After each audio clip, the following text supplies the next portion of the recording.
Hello, everyone. Welcome back to another episode of the OMNIA Performance Podcast. I am one of the hosts for today, JB, and I'm joined by my fellow coach, Kieran Richardson. How are you doing, mate? You all good? Yeah, all good. It's a beautiful sunny day here in London, so what more can we ask for? Perfect No, training weather. it is absolutely gorgeous, isn't it? I've been carrying this like foot injury at the moment, but I got out for my first like decent run at the weekend, like both in terms of length and intensity. So I did some like threshold strides outside. Actually, strides is probably selling it a bit short. It was like kilometre reps at threshold. Felt really good getting out in the sunshine. There was a bit of crispness to the air. So ideal. How's training going for you at the moment?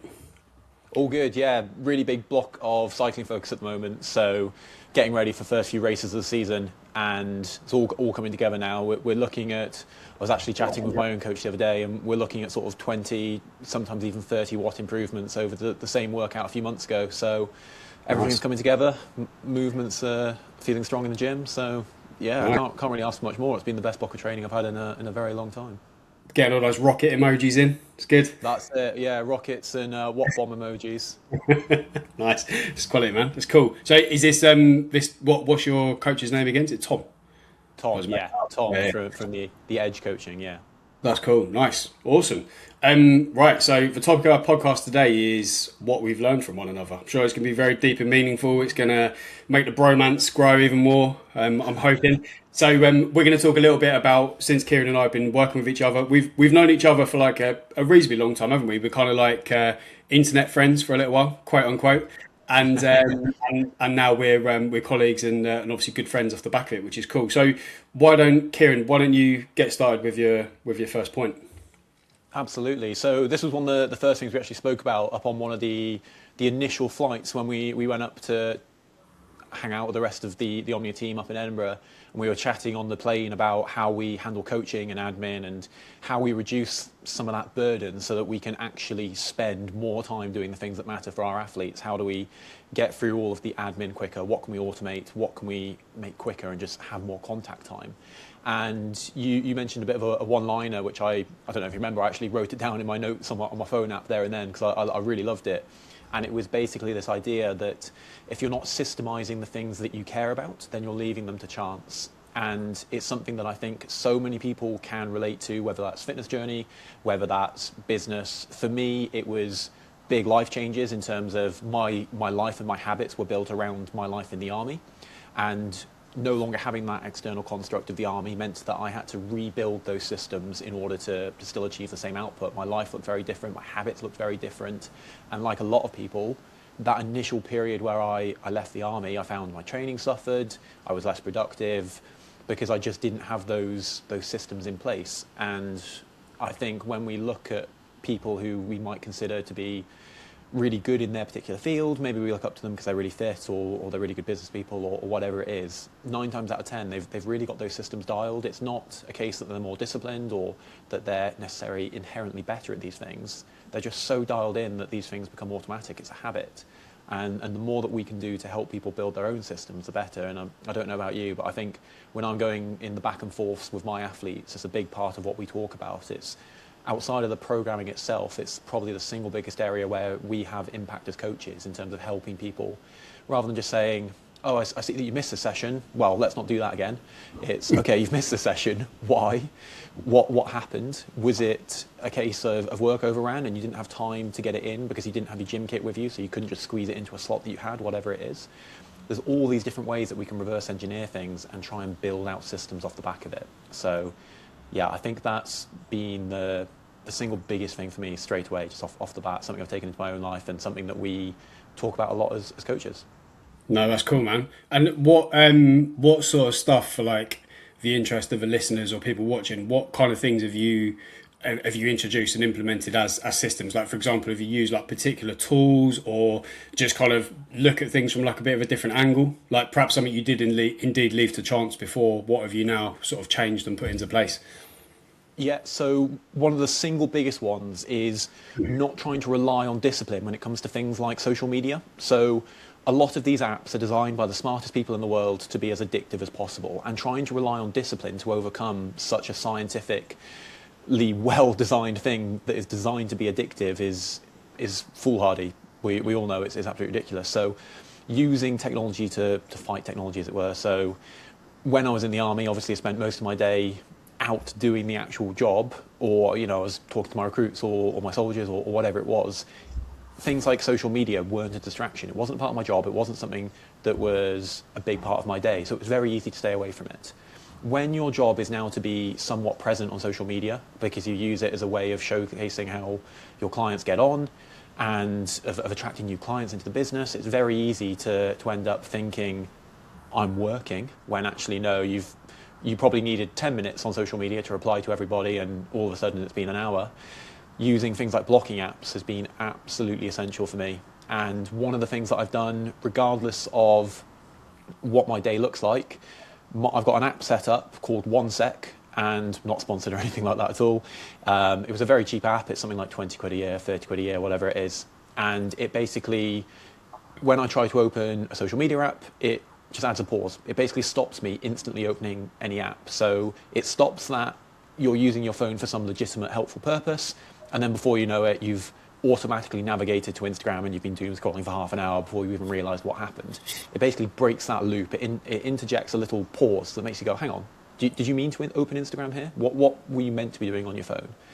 The other thing it lets me do is it puts a schedule on it. So I can't access social media before 9 a.m. and I can't access it after 8 p.m. So it stops me having unproductive mornings and it stops me doom scrolling late at night. And that has been absolutely amazing. So yeah, that has been probably the single most helpful system I've set up in my own life since leaving the army, bar none. Cool, man. And remind me, what's it called again? OneSec. OneSec. Yeah, as in like, OneSec, mate. It's very, very helpful. I recommend it to everybody. The free version is pretty good. The paid version just lets you put that blocker on more apps. So I've got it on Instagram and LinkedIn because obviously no one needs LinkedIn in their life at 8 p.m. So that's long gone, and it basically just lets you add some scheduled blocks and things like that. But it's well worth it. Like I said, it was something like 20 quid a year, whatever it was. I might have to look into that. Sounds good. Yeah, super helpful. The amount of times like I've gotten notifications from an app and you just tap on it, you're like, oh yeah, just quickly see what that is. And then, like you say, before you know it, you're sucked right into it and you're doom scrolling, doing something completely irrelevant. You've forgotten the task that you were meant to be doing in the first place. Yeah, no, very, very good good points there, man. So one for things that I've learned from Kieran. So we can look at this one from a few different angles. So really what struck me was Kieran's like evolution from being like somewhat of a specialist to now more of like a hybrid approach. So when this was probably actually at a similar time to when Kieran kind of had my little kind of snippet about like systems.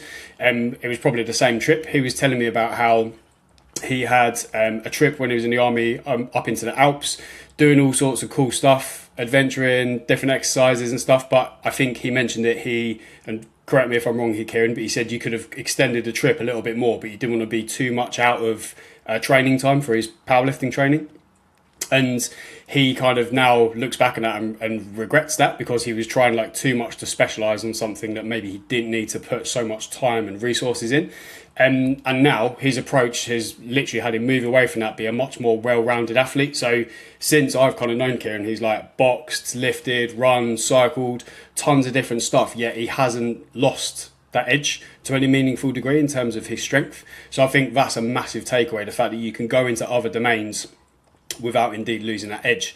And I think as another prong to that, it's also kind of perhaps a bit more recently, his running performances have gone through the roof because he's done a ton of cycling. So it just goes to show that if you still built an engine off the back of doing a ton of aerobic volume on the bike, even though it's not directly related to the running, it can still make a massive difference. And was that, Kieran, like ever talking about the cycling and the running specifically, was that ever kind of like purposeful? It was initially, yeah. It was. So one of the things that I found was that past sort of 40 to 50 kilometers a week, things start hurting. Mm-hmm. And I can handle it when I build up slowly, but everything else just takes a bit of a drop. And I was working with another coach at the time, and I was starting to really enjoy cycling anyway. I was a bit of a weekend warrior. I would just get out every weekend because it was fun in the summer, go for a nice sort of ice cream ride or a coffee ride kind of thing, and that was it. But I was starting to really, really enjoy it, so I was wanting to integrate it more. One of the things that I found was that when I was pushing strength really hard, I was finding it harder to balance the intensity of running alongside also pushing strength at the same time. And what we found was that I could handle intensity on the bike much easier. And what it meant was that when I just jumped into my first racing season, where essentially just sort of once a week you get this super intense dose of probably 60 to 90 minutes worth of effort, and it is near maximal the entire time. Even though it was such a hard effort on the bike, you're good to train again on Thursday because there's just no impact. It's unbelievable. It's the equivalent of full sending a half marathon and truly redlining for a half marathon, but then being absolutely fine the day after. And what I started to realise was just my running was going through the roof. We took 2.5 minutes off my 10K in about 6 months. And when my 10K was already sub 40, you know, that was really quite a big improvement. And it was just from essentially the bike allowed me to handle one extra dose of intensity a week and a lot more volume. So all of a sudden I was pushing it harder and doing more. So it was just a win-win. No, that's cool, man. It is definitely an eye-opener for kind of people and gives you a bit of a perspective shift, how you can build up your capacity and your performance without just hammering the same modality over and over and over. I think as well, we perhaps, like, I'm sure we're all guilty of this to an extent, we look to some of the elites and what they do is like, well, if runners just run, then I must just run as well. I don't know, there obviously are some people who do cross-train as well, but like for argument's sake, a lot of people who are runners would just specialise in running, but it doesn't mean that us kind of nearer to the normal end of the spectrum have to as well. So no, I think that's definitely a massive takeaway from me that I've learned from you. I guess also with that one, it's funny. It's kind of like I've always kind of known for that to be true, but I've almost like never quite seen it with my own eyes, kind of thing. If that makes sense, like you know, sometimes a lot of things are like it's great to have these kind of like brainwaves and light bulb moments, but sometimes it's nice to have things confirmed to you that they're true, kind of thing. Yeah, 100%. For me, that was always, once you start pulling off some of these challenges and realizing, okay, yeah, it's all well and good to tell people, yes, strength and endurance can coexist. Until you've actually achieved something meaningful in both, there's always that sort of doubt in your mind. Am I actually getting stronger? Am I really that much fitter? And when it starts to show in your race results or your lifting results, and you have that little bit of confirmation, actually, you know what, this is working. It really does help. And I know Fergus said the exact same last year. Myself and Fergus spoke about it a fair bit because he found the same when obviously he had his hip injury after the marathon, and the bike helped maintain so much more of his running than he ever would have expected. We both had this bit of a light bulb where it was allowing us to stay strong and really push our running with less running volume total. So that's cool. Certainly a nice experience. Nice, no mate, very, very interesting. Over to you. Next point. Yeah, so I think one of the things you sort of helped me most with as a coach new to perhaps this more, I don't want to call it gem pop, or civilian, but a more well-rounded audience. So before I joined Omnia, I'd been coaching for a very long time, but it was almost exclusively military athletes. I worked with very few people who weren't going for military selection courses of some regard. And as you can probably imagine, a lot of those people are extremely driven, and it was almost exclusively my job to dial people back. It was so rare that I was having to encourage people to say, look, your whole training week is red here, you've barely trained, what's going on, like what can we do? So I definitely had that as a bit of a missing element in my coaching repertoire, if we want to call it that, because 99% of my clients were the type who they'd say, oh, sorry mate, I entered myself for a half marathon on the end, at the end of the week, like, is that okay? Can we just fit that in? It was the kind of thing like this where it was just, oh yeah, by the way, unit PT was this absolute thrashing. I did extra intervals on top of it, and I trained legs in the night as well. And that was the vast majority of my clients. So when it came time to help people, as I spoke about in that first point, establish systems that might stop them missing training, for example, or perhaps how, I'm going to almost call myself out here a bit, how to talk to people without being quite so direct, not talking to all of my clients like soldiers. Definitely something that we've spoken a fair bit about, and has certainly helped me be a more well-rounded coach, which is really nice for me to see almost a year in with this new sort of client base now, and still a large percentage of my audience and my coaching clients are military, but it's no longer the majority. It's sort of like at any one time, about a third of my clients will be military, and the others aren't. And that's been really, really nice for me to one, be exposed to other styles of challenges. It's not just selection courses now, it's all manner of events, but also just every person now brings a different element that I have to learn how to coach them, and that's been really, really helpful. And obviously with you having been in the, again, I don't want to call it Gen Pop or civilian, but just sort of that more mainstream coaching environment for so long, you've been able to help me a huge amount there, just with your own experience. So, I mean, how long have you been coaching now? So it's a very long time, isn't it? Yeah, so like started in some sort of capacity from when I was like 18. So I'm now turned 36 a few weeks ago. So yeah, 18 years.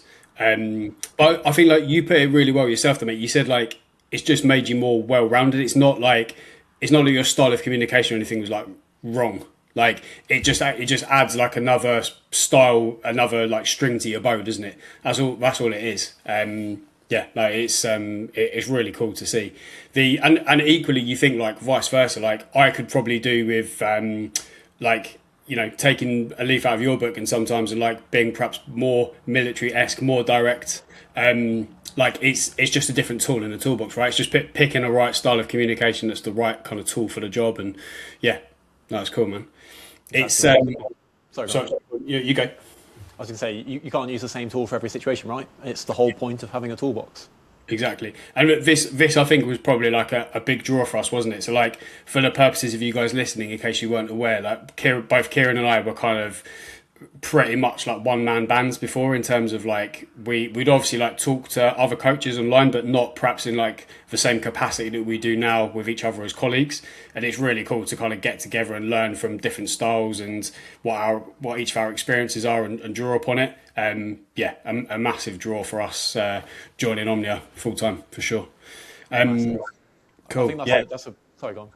No. I was just going to say it just seems mental that you've pointed out to me that I've been coaching for 18 years. It's a funny thing to get your head around. So it is a long time. I know obviously some people have been doing it far longer, but it still feels like a long time. That is a very, very long time for sure. But just to add to your point there, it's so nice to be able to talk to other coaches as peers rather than competitors.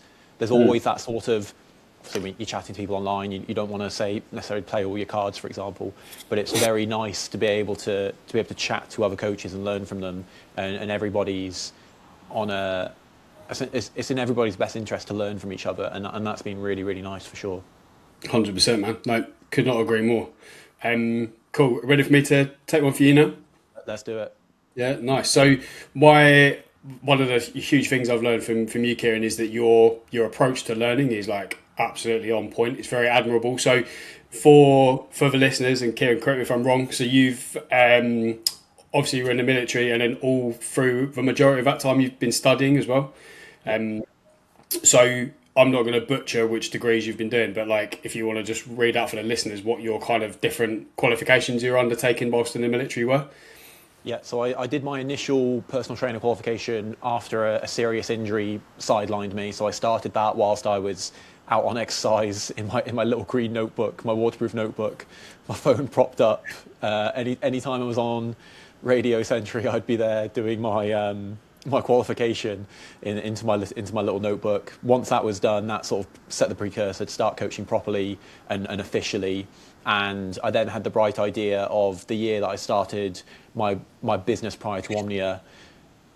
Before starting that properly, I also then decided it would be a great idea to start a bachelor's in strength and conditioning, which I'm now in my final year. I've got, looking at my whiteboard, 15 weeks until my dissertation's due, alongside other assignments. So, yeah, it's certainly crunch time for the bachelor's, and then after that, I'll hopefully target UK SCA accreditation and potentially a master's as well.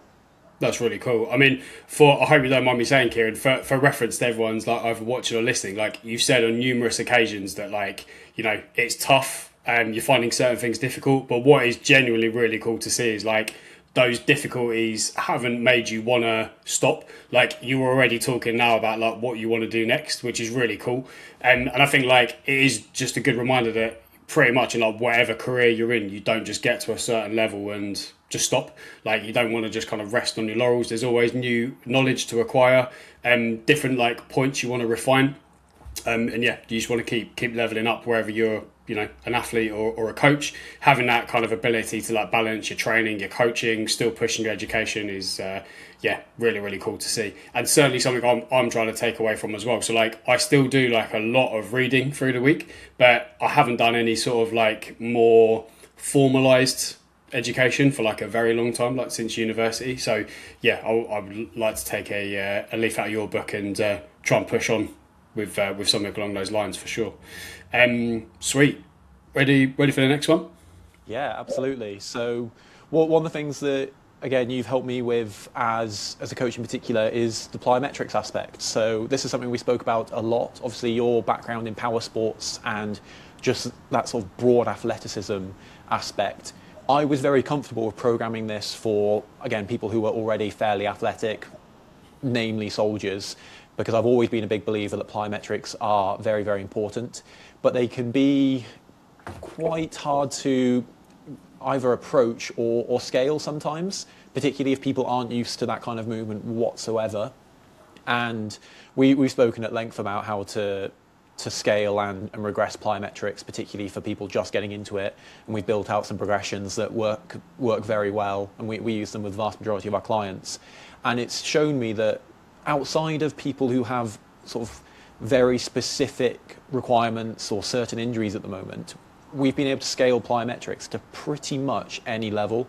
There's, I think, right now, out of people I'm coaching, only a handful of people who don't have some form of plyometrics in their program, and it's all due to injuries. It's not because they can't handle it. So you can scale it back to the smallest level, and we've spoken at length about that. So often just starting with some really, really simple pogos and things like that, just getting people to understand how to land, how to absorb force, how to attenuate force, how do you move quickly, even if things like box jumps aren't necessarily true plyometrics, as coaches love to remind each other and make their semantic content. There's a bit of a like niche online coaching jokes there. It's people love to remind each other that, but all of these aspects are things that many people don't do early on in their training, and learning how to make that more approachable was very, very helpful. It's something, I know we're both big believers in general athleticism and plyometrics. I think it's very much a missed opportunity for a lot of people, isn't it?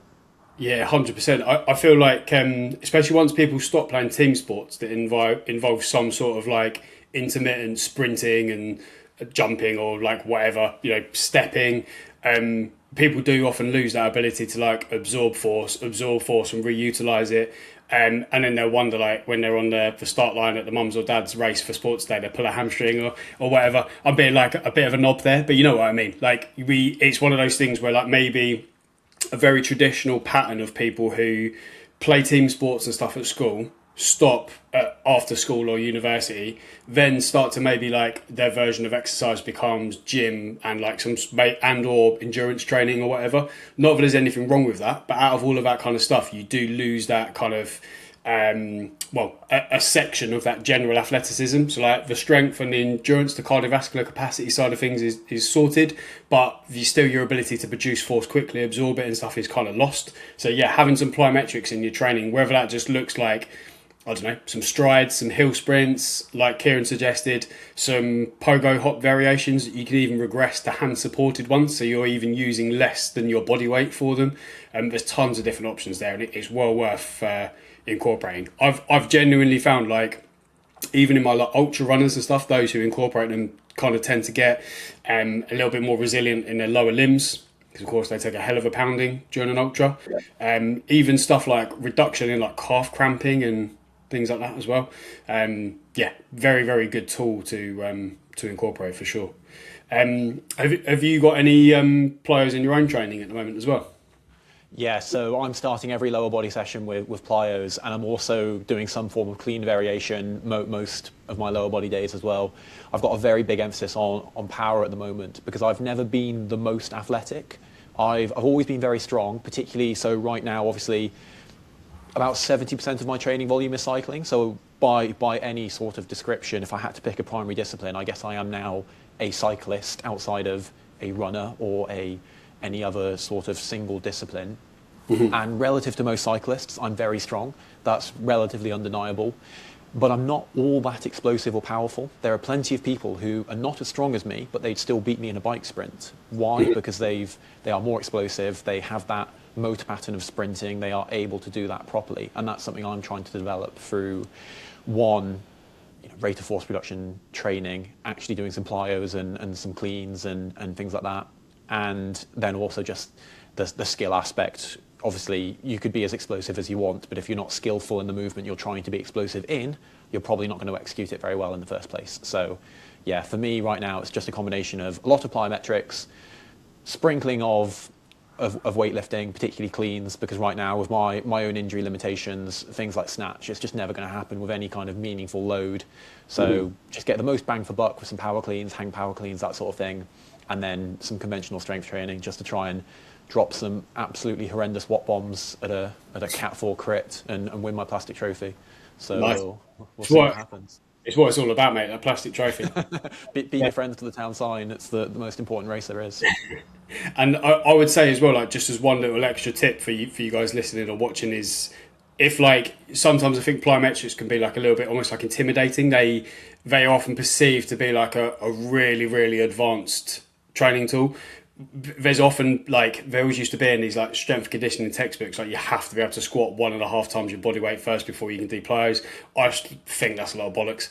Like I think as long as you're performing them at a appropriate intensity relative to your current ability, and you start fairly low in the progressions and just build your way up, seeing how you handle it, I think it's all going to be absolutely fine. And in terms of like keeping them time efficient, try and incorporate them into like your warm up. Do them first in the session. Doesn't have to take ages. 5 to 10 minutes of plyos before you move on to your main lifts for the day. I think is all pretty fair game. Cool. Anything else to add on to that one, mate, or think we're ready for the next one? No, I think that's really well rounded there. I think we've covered that nicely. Sweet, nice. So my last one for you, Kieran, is something that really kind of like stood out to me is your adaptability. So you've gone from kind of like your powerlifting to like a military performance focus, then to like hybrid training, and like apart from maybe in the very early days where you did your powerlifting, you've never kind of truly sort of like boxed yourself into one sort of category, which is really, really cool. You always seem like you're very open to trying out new things. Like, so for example, with the cycling at the moment, even though you appear to like have really kind of thrown yourself into it, you've even just said yourself you're still incorporating cleans, plyos, a bunch of different stuff, which is really cool. And you're just constantly evolving, trying to see what works. And I've definitely tried to take that on board in my own training recently as well. So with my foot injury, obviously like doing as much running as I would have done in the past, or would have liked to have done in the past, is no longer an option. So trying to incorporate more cycling in. So been putting in 2 to 3 sessions a week on my bike erg, which is cool. Incorporating some plyos and a bunch of different strength training there. So yeah, just like you've kind of shown in yourself, trying to be a little bit more sort of adaptable into my training. And is that something for you that's kind of like, again, apart from the days maybe where you were a bit younger and a bit more like one-track minded with the powerlifting, has that always kind of come quite naturally? Or is it something that you sort of had to kind of force yourself to be like, no, I need to do some like different stuff to broaden my horizons? What was that kind of thought process like for you? For me, it's more that I just don't want to choose. Like, if I enjoy something, I want to do it. And right now, cycling is the thing that I enjoy most because it's so fun, it's exciting, there's a lot to learn as a relatively novice cyclist in the grand scheme of things. Things like, it just challenges me mentally in terms of bike handling, how you take a corner very tightly, for example. There's so much to learn that I'm always being challenged, whereas because I had such a base of running, it was starting to feel a little samey. However, I still love running, so I still have it in there. I still want to be able to, if on an OMNIA weekend we've got to go do a trail half marathon, I still want to just be able to jump into these things because partly, and I'll hold my hands up, there's definitely a bit of an ego bit here. As somebody who's known for being fit, for example, I don't ever want to be shown up or embarrassed. So for me, there's an element of just maintaining the ability to go and do things that I consider baseline. So if I can't go and enjoy a big day up in the hills, then what am I doing with my training? Honestly, like that's the most enjoyable thing for me. So if I can't ever jump into these things, then that for me is a big red flag. But the other element is that I've always had this idea that people have really, really skewed expectations of what's possible. And you see it all the time with these conversations about natty or not, or genetic potential and all these things. And people just have such a skewed idea of what is possible to do concurrently. Obviously, I've been doing this a long time, and I'm getting relatively close, I'd like to say, to perhaps the more top end of hybrid things. But none of it is unachievable. You see people say, I actually saw it the other day where somebody said that you couldn't be strong and run a sub 25k naturally. And the idea that that was this, and it had loads of likes as well, loads of people believed that. And to me, that was just the most mental thing I'd ever heard, because none of that is remotely elite. If you, No, if you take I two was literally just about to say the same thing. Like, this can sound funny to say, but like, it's not even like in the grand scheme like that good. Like, No, it really yeah, yeah, isn't. And yeah, and this is what people like. Yes, it is impressive for the average person to go and run sub 25k. I'll never take that achievement away from somebody, but it is not remotely close to the average person's genetic potential. I truly, yeah. truly believe that the average person could be sort of county level competitive in pretty much any chosen endeavour if you're able bodied and at least somewhat built for that sport. And what people don't realise is that, sure, you will never ever be like truly elite in two completely opposite polar ends of the spectrum in sport. You won't be truly elite in powerlifting and truly elite in running at the same time. It just won't happen. But that doesn't mean that you can't be very good in both aspects. And people's idea of what very good means is so skewed. Some of these challenges, for example, the idea that you can still deadlift 500 pounds and be very, very fit or fast is not that extreme. It really isn't. And yeah, that's always been my sort of, it's always been in the background that I don't have to give these things up because they're really not that extreme in the grand scheme of things. And It, you it, absolutely can keep them going. it does show, doesn't it, how much we're like self-limited by like perception. Yeah. Like, it is crazy. It's a bit like, I was listening to a podcast the other day talking about Roger Bannister running the first sub 4 mile, and then his rival at the time, once Roger Bannister had done it again, it just almost like unlocked it to now. If someone thought that like running sub 4 was unfathomable, and then once a peer had done it, it's like, oh, I can do it now. Like, it just almost unlocks that thing, and having that kind of perception change is really important. So I think that's like genuinely where like ourselves and our athletes who work with us, we have got like a role there in showing like what's possible. It's not necessarily to like toot our own horn and, you know, say like, oh, look how wonderful we are, but like it's just kind of showing what's possible, because like, you know, we want to do it, we have fun doing it, and yeah, it's absolutely attainable for sure. Yeah, and none of us train like our lives depend on it either. In the No. we certainly train perhaps more than the average person, or perhaps the person still trying to find their love for it. But we're not pro athletes. We all have busy jobs. We spend a huge amount of our day coaching. It's not crazy. It's certainly, I'm training more than I ever have now. At no point have I ever sort of averaged more than, say, 10 or 12 hours a week of training, which of course, as I said, is a lot for some people. But everything that you see on my page or that we've spoken about that I've achieved personally, that's all been achieved off sub 10 hours of training a week. And Yeah. it really doesn't have to take your whole life to No. achieve these things. And again, even though that sounds like a lot, that's only a little bit more than an average of an hour a day. Like, it's literally like marginally more than that, isn't it? Yeah. Yeah, it's definitely possible for sure.